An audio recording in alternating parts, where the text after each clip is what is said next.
आणि राज्यामध्ये सध्या कोरोनाच्या दुसऱ्या लाटेनं अक्षरशः कहर केलाय। राज्यातली रुग्णालयं अपुरी पडू लागली आहेत, बेडचा तुटवडा आहे, ऑक्सिजन नाहीये, रेमडेसिवीर सुद्धा कमी पडतात। वैद्यकीय महाविद्यालयांच्या रुग्णालयांमध्ये सुद्धा काही वेगळी परिस्थिती नाहीये। त्यातच वैद्यकीय महाविद्यालयातील डॉक्टरांनी घेतलेला आंदोलनाचा पवित्रा, वैद्यकीय परीक्षा घेण्याचं आव्हान, अशा अनेक अडचणी सरकार समोर आहेत आणि सर्वांसमोरच। या सगळ्या परिस्थितीच्या पार्श्वभूमीवरती आपण संवाद साधूया राज्याचे वैद्यकीय शिक्षण मंत्री आणि सांस्कृतिक मंत्री अमित देशमुख यांच्याशी। अमितजी नमस्कार, आपलं स्वागत आहे एबीपी माझामध्ये। नमस्कार। आपण या सगळ्या मुद्द्यांबद्दल अर्थातच बोलणार आहोत, परंतु हाफकिनला लस निर्मिती करण्याची परवानगी मिळाली आहे, मंजुरी मिळाली आहे, त्याबद्दल आणखी थोडासा संवाद साधूया। हाफकिनला परवानगी तर मिळालेली आहे, साधारणतः किती दिवसामध्ये हाफकिनमध्ये लसीची निर्मिती होऊ शकेल आणि पहिली लस बाहेर येऊ शकेल?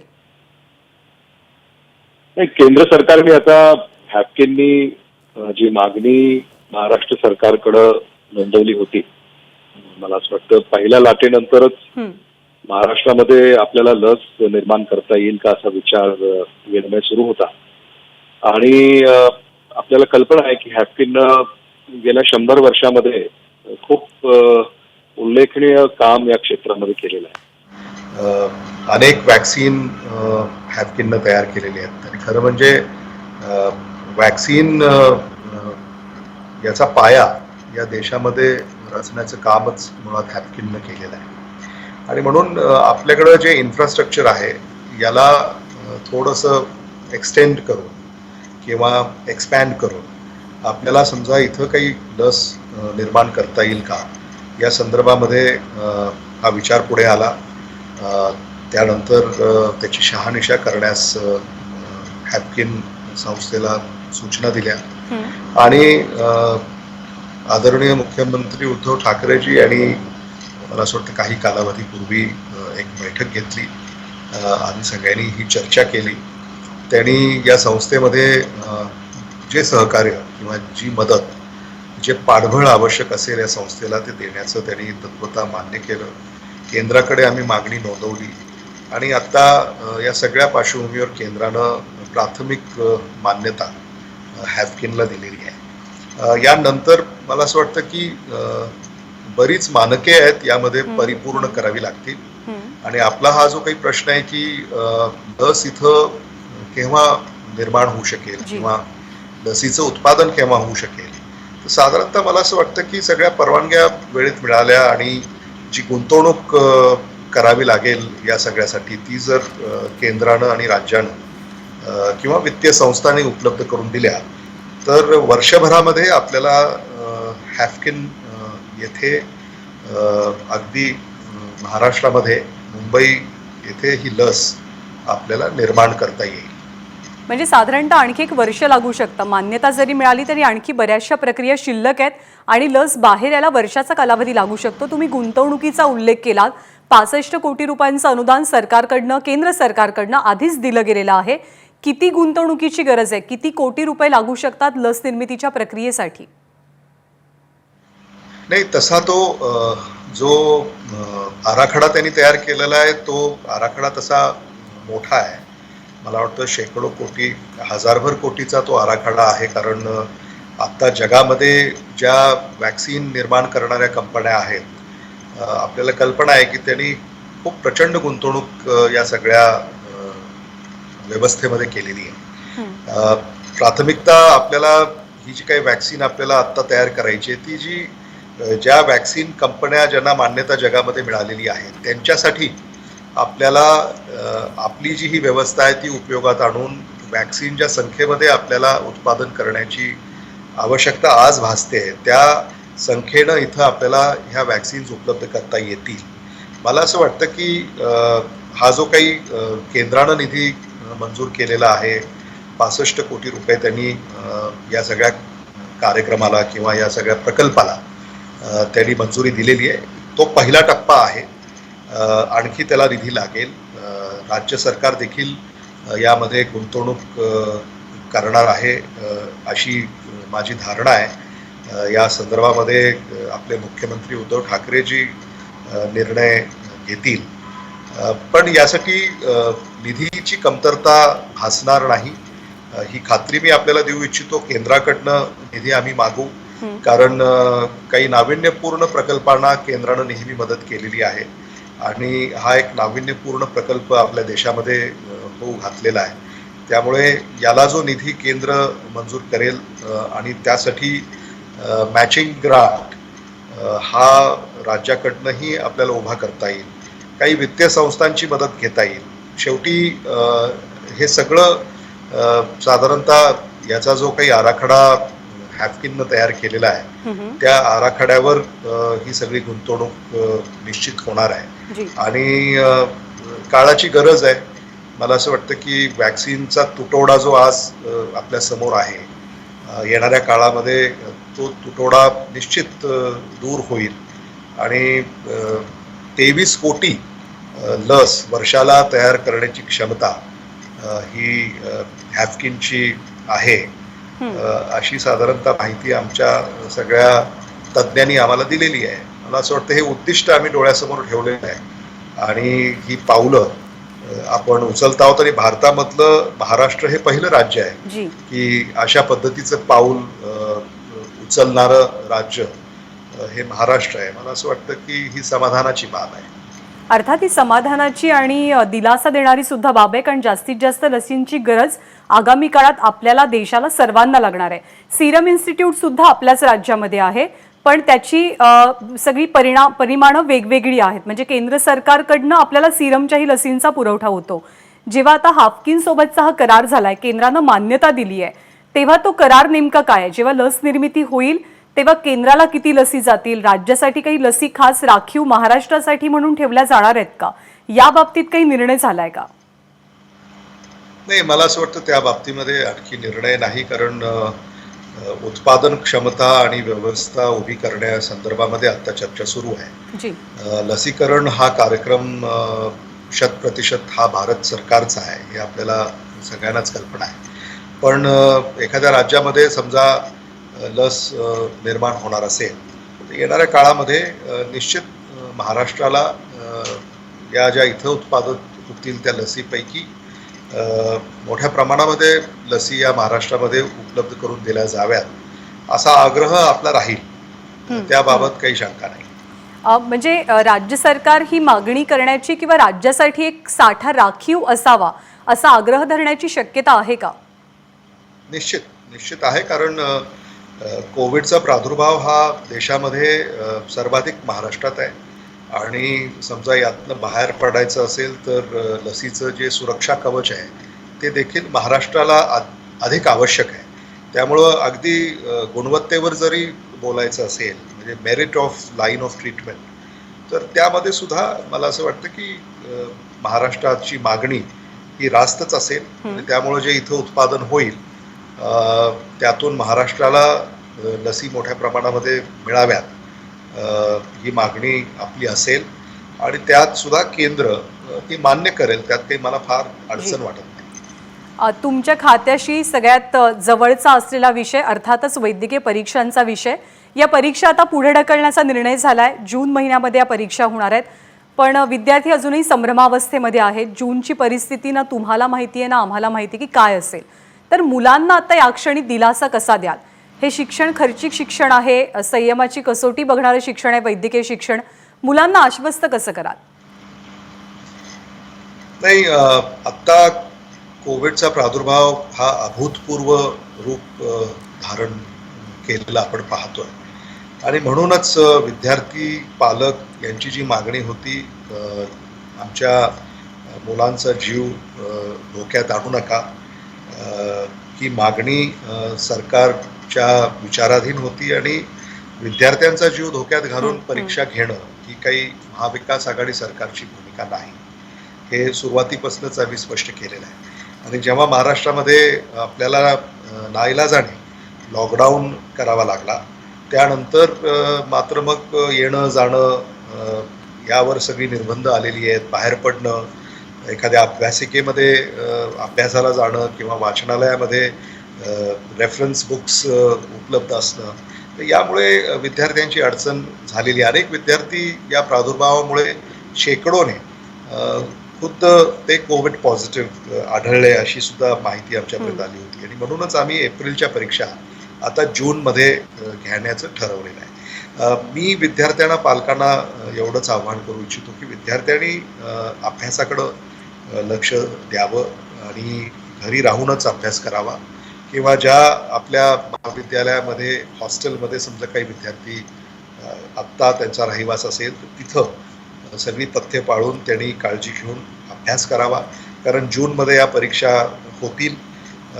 हे खरं आहे की जूनमध्ये कोविडचा प्रादुर्भाव कसा असेल याची शहानिशा आम्ही पुन्हा करू आणि पुन्हा समजा अशी काही परिस्थिती असेल जेणेकरून परीक्षा हे व्यवहार्य किंवा कठीण असेल तर आपल्याला जूनमध्ये देखील या परीक्षा प्रादुर्भाव जर यापेक्षा अधिक असेल तर निश्चित घेता येणार नाहीत.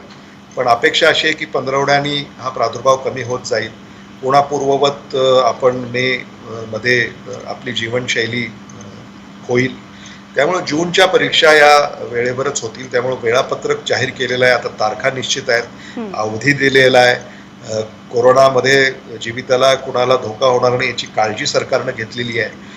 पालकांनाही माझी अशी विनंती आहे की आता विद्यार्थ्यांचं मनोबल वाढवणं आणि आपण तयारीला लागणं परीक्षेच्या. कारण पुढे त्यांच्या अनेक परीक्षा आहेत, पुढचा अभ्यासक्रम आहे, त्याचं वेळापत्रक आहे आणि हे सगळे प्रोफेशनल कोर्सेस आहेत. त्यामुळं त्याच्या आणि पुढे त्यांना इतर राज्यामध्ये जर प्रवेश घ्यायचा असेल किंवा कुणाला परदेशामध्ये प्रवेश घ्यायचा असेल, अनेक ठिकाणी त्यांना इंटर्नशिपसाठी जायचं आहे. त्यामुळं त्याच्यामध्ये व्यत्यय येणार नाही याची काळजी घेऊन आपल्याला या परीक्षा घ्याव्या लागतील.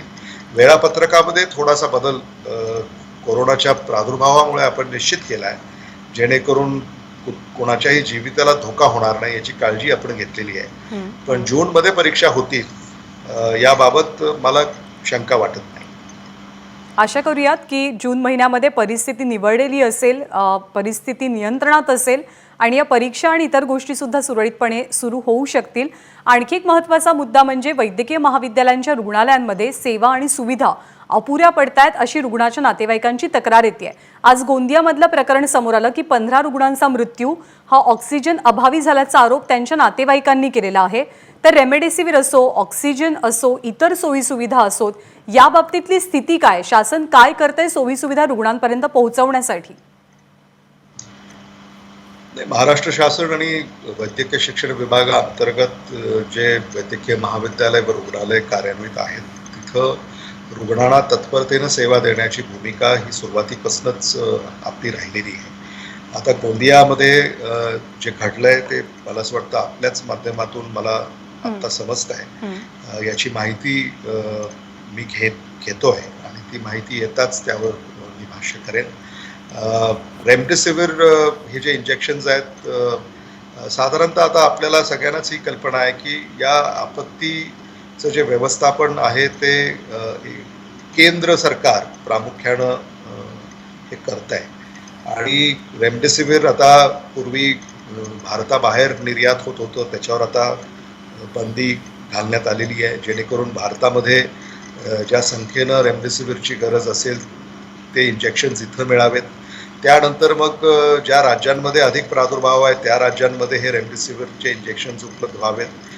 महाराष्ट्रामध्ये सुद्धा जिल्ह्यामध्ये शहरांमध्ये रेमडेसिवीर पुरेशा प्रमाणामध्ये याचा पुरवठा करण्यासंदर्भामध्ये आम्ही सतर्क आहोत. रेमडेसिवीरचं इंजेक्शन हे आवश्यक आहे याबद्दल दुमत नाही. कारण साधारणतः रुग्णांचे नातेवाईक, डॉक्टर्स यांनी हे रेमडेसिवीरचं इंजेक्शन त्यांना सुचवलेलं आहे या एकंदरीत उपचार पद्धतीमध्ये. त्यामुळं हा पुरवठा सुरळीत राखण्यामध्ये साधारणतः शासन तत्परतेनं पावलं उचलत आहे. तुटवडा आहे कारण रुग्णांची संख्या ही अधिक आहे आणि काही जे रेमडेसिवीर उत्पादन करणारे कारखाने आहेत ते काही बंद आहेत आणि त्यामुळे सुद्धा अडचण निर्माण झालेली आहे. पण काहींनी क्षमता वाढवण्याचं देखील काहींना आम्ही सूचना केलेल्या आहेत. आणि केंद्र सरकारकडं देखील महाराष्ट्र सरकारच्या ज्या काही या रुग्णसंख्या आहे त्या रुग्णसंख्येच्या तुलनेमध्ये हे आपल्याला द्यावं असं साधारणतः आम्ही त्यांना सुचवलेलं आहे. आणि काही दिवसामध्ये मला असं वाटतं की रेमडेसिवीर चा जो हा तुटवडा आहे किंवा पुरवठा आहे तो अधिक सुरळीत होईल ही खात्री मी आपल्याला देऊ इच्छितो. जी. ऑक्सिजनच्या संदर्भामध्ये देखील मला आपल्याला हेच सांगायचं आहे की ऑक्सिजनच्या पुरवठ्यासंदर्भामध्ये आता जेवढं ऑक्सिजन राज्यामध्ये उत्पादित होत आहे किंवा देशामध्ये उत्पादित होत आहे ते सगळं ऑक्सिजन वैद्यकीय प्रयोजनासाठी वापरण्याचा निर्णय सरकारनं केलेला आहे. तशा सूचना त्या उत्पादकांना दिलेल्या आहेत आणि आपल्याला ऑक्सिजनचा पुरवठा देखील युद्ध पातळीवर सरकार हे काम करत आहे आणि ठिकठिकाणी जिथं ऑक्सिजनची आवश्यकता असेल तिथं ऑक्सिजन वेळेत उपलब्ध होईल याची आम्ही दक्षता घेतोय. सर, पण आता मुद्दा हा पण आहे की ऑक्सिजनच्या बाबतीत स्वयंपूर्ण बनण्याची गरजही निर्माण झाली आहे. तर हॉस्पिटल्स असोत किंवा काही कारखाने असोत यांनी ऑक्सिजनच्या बाबतीमध्ये स्वयंपूर्ण बनावं यासाठी काही उपाययोजना आखल्या जात आहेत का?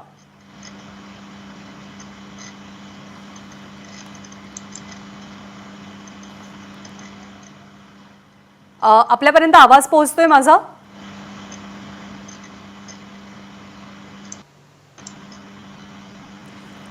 अमितजी, माझा आवाज जर का पोहोचत असेल तर प्रश्न हा आहे ऑक्सिजनच्याच बाबतीत, अर्थात की ऑक्सिजनच्या बाबतीत स्वयंपूर्ण होण्याची गरज आता निर्माण झाली आहे राज्यातल्या विविध हॉस्पिटल्सला. तर याविषयी राज्य सरकार काही विचार करतंय का, काही योजना आखतंय का?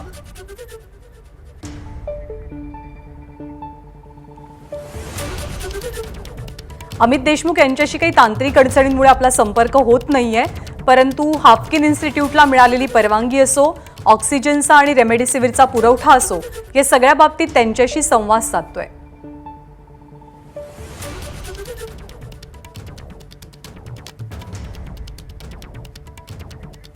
पुन्हा एकदा त्यांच्याशी संपर्क झालेला आहे. सर, आपण ऑक्सिजनच्या मुद्द्यावरती बोलत होतो. ऑक्सिजनच्या बाबतीत अनेक हॉस्पिटल्सनं, रुग्णालयांनी आता स्वयंपूर्ण होण्याची गरज बनलेली आहे. तर या अनुषंगानं राज्य सरकार काही योजना आखतंय का?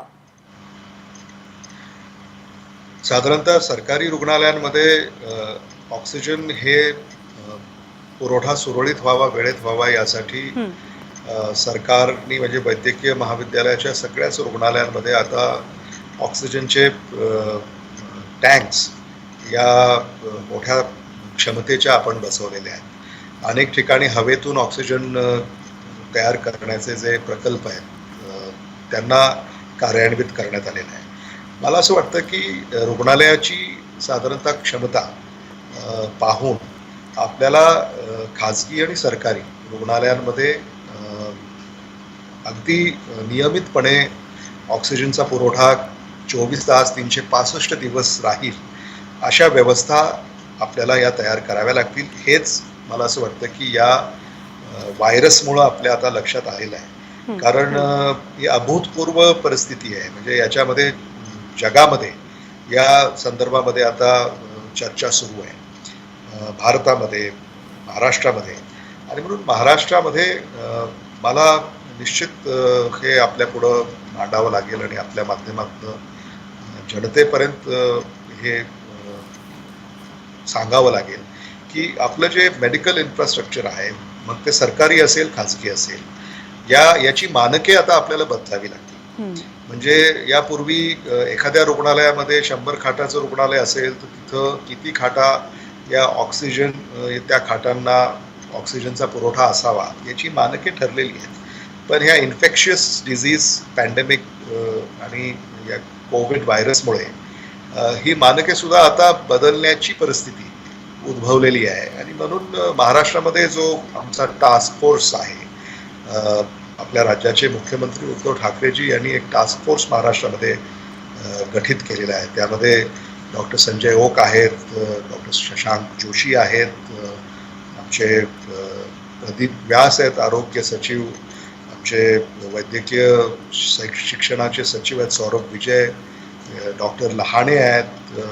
हे सगळे या सगळ्या तज्ज्ञांना आता आम्ही सूचना केलेल्या आहेत की ही मानके आपल्याला बरोबर आहे, आणि ती लागतील. काळाची गरज बनलेली आहे, कारण आरोग्य यंत्रणा अधिक सक्षम करणं आगामी काळाचा विचार करता हे खूप महत्त्वाचं आहे. सर, आणखी एक महत्त्वाचा मुद्दा म्हणजे वैद्यकीय महाविद्यालयातल्या निवासी डॉक्टरांनी वेळोवेळी पुकारलेली आंदोलनं.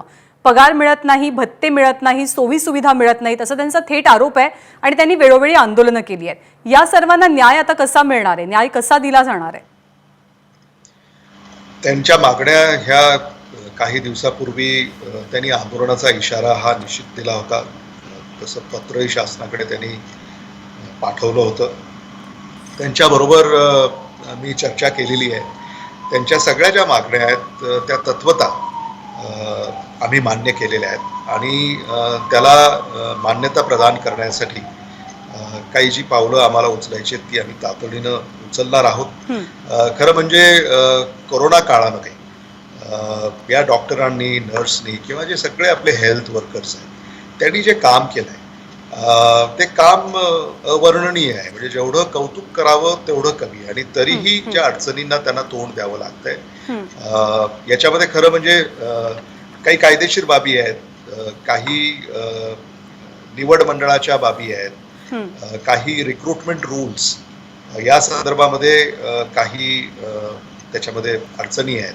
त्यामुळे या सगळ्या अडचणी जरी असल्या तरी त्यांचा सन्मान म्हणून त्यांना त्यांच्या ज्या मागण्या आहेत त्या मान्य करण्याचं आम्ही म्हणजे यासाठी सकारात्मक आहोत आणि त्यासाठी ज्या काही अडचणी असतील त्या मंत्रिमंडळामध्ये याची चर्चा होईल आणि मंत्रिमंडळामध्ये चर्चा झाल्यानंतर यात ते लवकरात लवकर त्यांच्याही मागण्यांचा विचार केला जाईल आणि सरकार तुमचं खातं योग्य निर्णय घेईल अशी आशा आहे. आपल्याकडे असलेलं आणखी एक खातं म्हणजे सांस्कृतिक खातं, आणि सांस्कृतिक खात्या अंतर्गत येणारे अनेक व्यवसाय सध्या मोठ्या संकटांचा सामना करतात. दिग्दर्शक केदार शिंदे यांनी एक प्रश्न ट्विटरच्या माध्यमातून उपस्थित केला, तर त्यांचा प्रश्न मी आपल्याला वाचून दाखवते. त्यांचा प्रश्न असा आहे की वर्षभरामध्ये सांस्कृतिक खात्यानं मराठी नाटक, लोककला यांच्याशी निगडित लोकांसाठी नेमके काय निर्णय घेतले, आणि आज बॅकस्टेज वर्कर्स असतील किंवा लोककलाकार महाराष्ट्रातले हे अक्षरशः देशोधडीला लागलेत, त्यांच्यासाठी कुठल्याही पॅकेजच्या स्वरूपात सरकारनं का मदत केली नाही, याचा काही विचार आपलं खातं करणार आहे का? मंत्री म्हणून आपण करणार आहात का? केदार शिंदे यांनाही मला आपल्या माध्यमातूनही सांगावं असं वाटतं की पुन्हा मी त्याचा पुनरुच्चार करू इच्छितो की हे जे काही संकट आहे कोरोनाचं, या जागतिक महामारीचं, हे अभूतपूर्व संकट आहे. आता जे लॉकडाऊन झालं साधारणतः सुरुवातीला जे झालं ते जगभर झालं, आपल्या भारतातही झालं. लॉकडाऊन हेच याचं उत्तर होतं, कारण जीव वाचवणं ही आपली प्राथमिकता आहे. पहिल्या लाटेतनं आपण बाहेर पडलो, आता आपण दुसऱ्या लाटेला तोंड देतोय आणि पुन्हा आपल्याला रुग्णसंख्या वाढत चालली म्हणून लॉकडाऊन दुसरं करावं लागलं, आणि हे सगळं नाइलाजाने आपल्याला करावं लागतं आहे. म्हणजे लोकांचे प्राण वाचवणं हे आपल्यासाठी अधिक महत्त्वाचं आहे. ही बाब खरी आहे की या अडचणीमुळे काही क्षेत्रामध्ये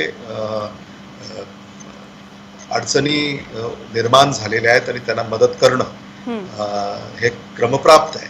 त्याचबरोबर मला आपल्याला हे सांगितलं पाहिजे की सांस्कृतिक कार्य विभागाअंतर्गत आपण मराठी चित्रपटांना अनुदान देतो, वृद्ध कलावंतांना मानधन देतो, त्यानंतर आपले जे नाट्य निर्माते आहेत त्या नाट्य निर्मात्यांना सुद्धा आपण अनुदान देतो, आणि साधारणतः ज्या कला अगदी संसर्ग रोखण्यासाठी म्हणून जे निर्बंध लागू करण्यात आलेले आहेत आणि त्यामुळं ज्या कलाकृती यांचं प्रदर्शन झालं नाही आणि त्यामुळं त्यांचा जो काही व्यवसाय आहे तो होऊ शकला नाही, त्यामुळे ज्या अडचणी उद्भवलेल्या आहेत त्या संदर्भामध्ये त्यांच्यासाठी निश्चित आपल्याला त्यांना पुन्हा त्यांच्या व्यवसायाला उभं करणं ही महाविकास आघाडी सरकारची जिम्मेदारी आहे. सर तुम्ही म्हणताय ती जबाबदारी, मी सृष्टीला यासाठीच तुम्हाला थांबवते की ती जबाबदारी असं तुम्ही म्हणताय, पण त्या दृष्टीनं पावलं टाकलेली दिसत नाहीयेत. तमाशा कलावंत मंगला बनसोडे आणि रघुवीर खेडकर माझा कट्ट्यावरती आलेले होते. अख्ख्या महाराष्ट्रानं, अख्ख्या देशानं त्यांचे आणि कलावंतांचे काय हाल होत आहेत हे बघितलं. लोकांकडनं त्यांना मदत मिळाली, पण सरकारी पातळीवरचा एक पैसाही त्यांच्या पदरात पडलेला नाहीये. सरकारी पातळीवरती मदत आता कधी दिली जाणार आहे सगळ्या कलावंतांना? महाराष्ट्र शासना, मी मगाशी म्हणालो आपल्याला की शासनाच्या वतीनं ज्या या क्षेत्राशी निगडीत आहेत त्या सगळ्या योजना या शासनानं कधीही थांबवलेल्या नाही आहेत. म्हणजे अगदी कोरोना महामारीच्या काळामध्ये सुद्धा प्रामुख्यानं मदत आपण जी देतो ती वृद्ध कलावंतांना देतो. आपण जी मदत देतो ती मराठी चित्रपट निर्माते, मराठी नाट्य निर्माते, त्याचबरोबर आता ह्या ज्या लोककला आहेत ज्याचा उल्लेख तुम्ही केलेला आहे, या लोककलांना सुद्धा या कोरोनाच्या महामारीच्या पार्श्वभूमीवर आपल्याला ज्या सवलती द्यायच्या आहेत त्या सवलती देण्यासंदर्भामध्ये एक धोरण आपल्याला आखायचंय. त्या धोरणाच्या संदर्भामध्ये कामकाज सुरू झालेलं आहे. अनेक या घटकांशी आमच्या बैठका झालेल्या आहेत, चर्चा झालेली आहे. आणि म्हणून आपल्याला सांगण्याचं तात्पर्य हे आहे की या कोरोना महामारीच्या काळामध्ये पहिली लाट, दुसरी लाट, अजूनही हे संकट दूर झालेलं नाही आहे. आणि म्हणून जी मदत आपल्याला या क्षेत्राला करायची आहे ती लॉंग टर्म ही मदत आपल्याला त्यांना करायची आहे. शासन त्याच्यासाठी कटिबद्ध आहे. ती योजना आम्ही तयार करतोय. आणि मी आपल्याला आश्वस्त करू इच्छितो आणि आपल्या माध्यमातून त्या सगळ्या लोककलावंतांना ज्यांनी आपल्या याच माध्यमामध्ये त्यांचे विचार व्यक्त केलेले आहेत, त्यांच्या अडचणी व्यक्त केलेल्या आहेत, आम्ही त्यांच्या पाठीशी खंबीरपणे उभे आहोत. आज नाही, पूर्वीही होतो आणि पुढेही राहणार आहोत. त्यामुळं शासनाचं त्यांच्याकडे दुर्लक्ष आहे असं म्हणणं ते चुकीचं ठरेल. एवढं आपल्या निमित्तानं मी त्यांना सांगू इच्छितो. सर, प्राजक्त देशमुख नाट्य निर्माते, नाट्य डिरेक्टर यांनी सुद्धा एक प्रश्न उपस्थित केलेला आहे की नाटक आणि नाट्य व्यवसाय म्हणजे आता जर का लॉंग टर्मचा विचार करायचा तर त्यामध्ये सिनेमे आले, त्यामध्ये नाटकं आली, त्यामध्ये लोककलावंत आले. आपण प्रत्येक वेळेला रिस्ट्रिक्शन्स आणले की त्यांचे उद्योगधंदे बंद करायचे, हा उपाय लॉंग टर्मसाठी अजिबातच व्यवहार्य नाही. तर त्या दृष्टिकोनात म्हणजे त्यांनी आता पण परवानगी मागितली की आम्हाला पोस्ट प्रोडक्शनचं तरी किमान काम करू द्या जर तुम्ही शूटिंगला मज्जाव करताय तर अशा काही योजना किंवा अशा काही गोष्टी आगामी काळात सरकार तातडीनं त्यांच्यासाठी योजण्याची शक्यता कितपत आहे? ही निर्बंध लागू करणं ही बिलकुल आमची इच्छा नव्हती. पण आकडे जर आपण पाहिले कोरोना रुग्णाचे, हे एवढे अभूतपूर्व आहेत की ही निर्बंध आपण लागू नसती केली तर ह्या ज्या अडचणींना आज आपण तोंड देतोय त्यापेक्षा अधिक भयंकर अडचणींना आपल्याला तोंड द्यावं लागलं असतं. आपली आशाच ही आहे की या संकटातनं आपण लवकर बाहेर पडू. सगळ्यांनीच पथ्य पाळली तर या संकटातनं आणखी लवकर आपल्याला बाहेर पडता येईल. तर मी आपल्याला आश्वस्त करू इच्छितो की एकदा या लॉकडाऊनचा कालावधी संपुष्टात आला त्यानंतर आपल्याला या कोरोनाच्या प्रादुर्भावामध्ये पुन्हा येण्याची वेळ येणार नाही. यासाठी कोविड अप्रोप्रिएट बिहेवियर सगळ्यांनाच हे आपल्याला स्वयंशिस्तीनं ते आपल्याला अंगीकारावं लागेल.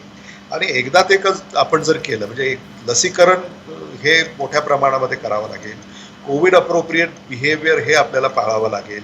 आपल्याला स्वयंशिस्त ही अंगीकारावी लागेल. आणि हे सगळं केल्यानंतर पुन्हा जेव्हा हे व्यवसाय सुरू होतील त्यानंतर मात्र पुन्हा निर्बंध लागू करण्याची वेळ येणार नाही.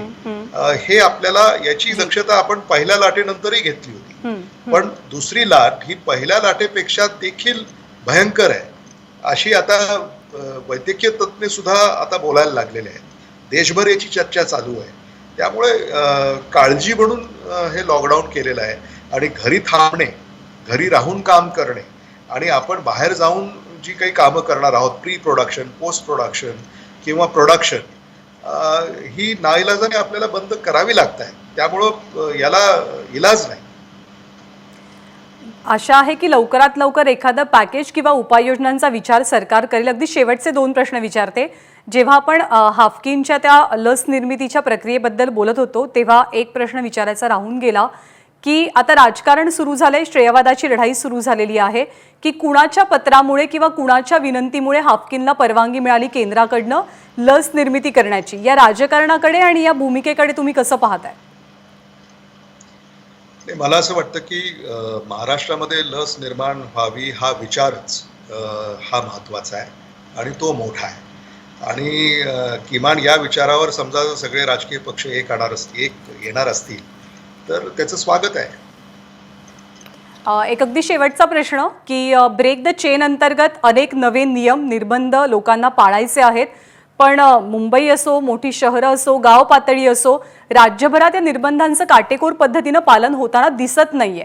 त्यामुळे आता आणखी कठोर निर्बंध लादण्याची किंवा कडक लॉकडाऊन लावण्याची वेळ आली आहे का?